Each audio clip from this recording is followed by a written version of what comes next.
Hello प्यारे बच्चों, exercise 7.2 से रिलेटेड एग्जांपल नंबर 7 का सॉल्यूशन करने जा रहे हैं। क्या है question number 7? In what ratio does the point इतना कॉमा इतना divides the line segment joining the point A and B. क्या है क्वेश्चन समझते हैं। अगर इससे पहले आपने प्रीवियस वीडियो नहीं देखा है तो एक बार जरूर उसे देख लेंगे। ठीक है, कंप्लीट प्लेलिस्ट का लिंक कहाँ है तो डिस्क्रिप्शन में है। ठीक है, ये पॉइंट ए है, ये पॉइंट हमें बी दिया हुआ है, बी पॉइंट का कोऑर्डिनेट भी हमें पता है 3,-8। ठीक है, इन what ratio does the point इतना है ना। एक पॉइंट हमें दिया हुआ है, लेट अस सपोज इस पॉइंट को हमने कर लिया P। ठीक है, क्या मान लिया P, और इसका कोऑर्डिनेट हमें दिया है -4,6। कितना है? -4,6। Divide the line segment joining the point इतना एंड इतना, है ना। इन दोनों पॉइंट्स को ये पॉइंट जो है वो किस रेशियो में डिवाइड कर रहा है ये हमें बताना है। ठीक है, तो याद कीजिए, मैंने जब इसके बेसिक्स वीडियो पढ़ा रखा था, बेसिक्स ऑफ एक्सरसाइज 7.2 से रिलेटेड, आपको हमारे चैनल पे एक वीडियो मिल जाएगा, उसे आप देख लोगे तो आपको पता चलेगा कि सर ये तो आप M1:M2 के बारे में बता रहे थे कि अगर ये इस पार्ट में डिवाइड करेगा तो इसका कोऑर्डिनेट हम लोग निकाल सकते हैं।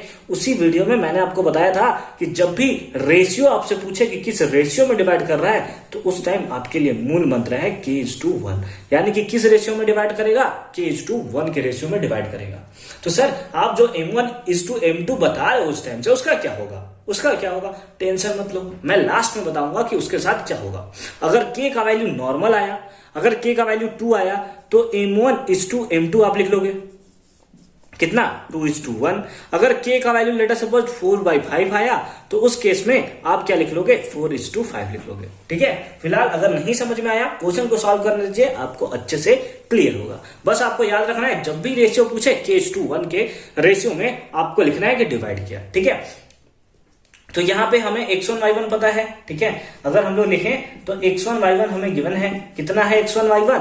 दैट इज यही x1 y1 होता है, दैट इज -6,10। ठीक है, उसके टाइप अगर एंड x2 y2 अगर हमसे पूछे x2 y2 तो x2 y2 कितना गिवन है, that is 3,-8।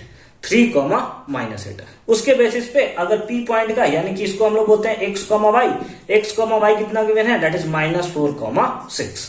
-4,6 and let ratio be K:1, और उसके साथ साथ जो रेशियो होगा उस रेशियो को हमने क्या ले लिया है, K:1 ले लिया, यानी कि ये K और ये 1। ठीक है, नो अब आपको पता है क्या बताया सर, हमें तो बहुत कुछ पता है सर। एक्स पॉइंट निकालने के लिए आप फॉर्मूला लगाते थे M1x2 plus M2x1 divided by M1 plus M2। X coordinate दिया हुआ है क्या, बिल्कुल दिया है -4, इक्वल्स टू M1 के प्लेस पे हम लोग देखे तो K है, M2 के प्लेस पे देखे तो 1 है, तो इसके प्लेस पे हम लोग K पुट कर सकते हैं। और x2 का वैल्यू कितना है, x2 का वैल्यू ढूंढो, यहां x2 का वैल्यू कितना है, दैट इज 3 प्लस M2 का वैल्यू तो 1 है सर, 1 इंटू x1 का वैल्यू कितना है, तो x1 का वैल्यू है -6 divided by M1 plus M2 यानी कि K+1 क्रॉस मल्टीप्लाई करेंगे तो क्या होगा, -4 into K+1 equals to 3 into K, that is 3K, और प्लस माइनस 3 1 जा 3। अब इसको मल्टीप्लाई करेंगे तो कितना होगा, -4K प्लस माइनस 4 1 जा 4 इक्वल्स टू कितना हो गया, 3K -6 इक्वल्स टू कितना हो गया, 3K -6।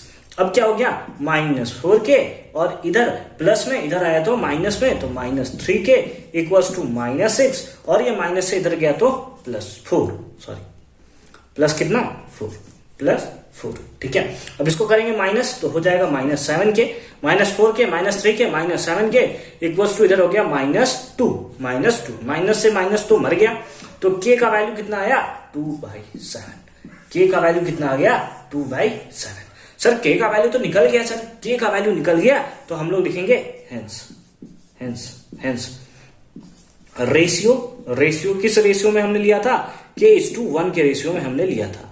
K का वैल्यू कितना आया, 2/7 इज टू 1। ठीक है, लेकिन बाई के फॉर्म में तो होता नहीं है, ऐसा करते हैं दोनों को 7 से मल्टीप्लाई कर देते हैं, दोनों को 7 से मल्टीप्लाई कर देते हैं। ठीक है, 7 से मल्टीप्लाई करने से क्या होगा, 7 से 7 मर जाएगा, तो हमारे पास जो वैल्यू आएगा वो कितना आएगा, 2:7, 2:7, and that is the required answer of this question. उम्मीद है कि ये क्वेश्चन आपको अच्छे तरीके से समझ में आया होगा। इसके लिए मूल मंत्र है कि जब भी आपसे रेशियो पूछे आप कौन सा फॉर्मूला लगाओगे, k:1 का, है ना। रेशियो कौन लोगे, k:1 का। आप m1:m2 लोगे, फिर एक इक्वेशन इधर से बनेगा, दूसरा इक्वेशन उधर से बनेगा, बहुत ज्यादा कॉम्प्लिकेटेड लगेगा और आप फंस भी सकते हो। ठीक है, वैसे केस में आप क्या करो, k:1 का रेशियो लो और सॉल्व करो। सर आपने x का वैल्यू लिया है, हम चाहे तो y का वैल्यू ले सकते हैं क्या, बिल्कुल y ले लो। फॉर्मूला लगा m1y2 + m2y1 divide by m1 + m2, उससे भी यही आंसर आने वाला है।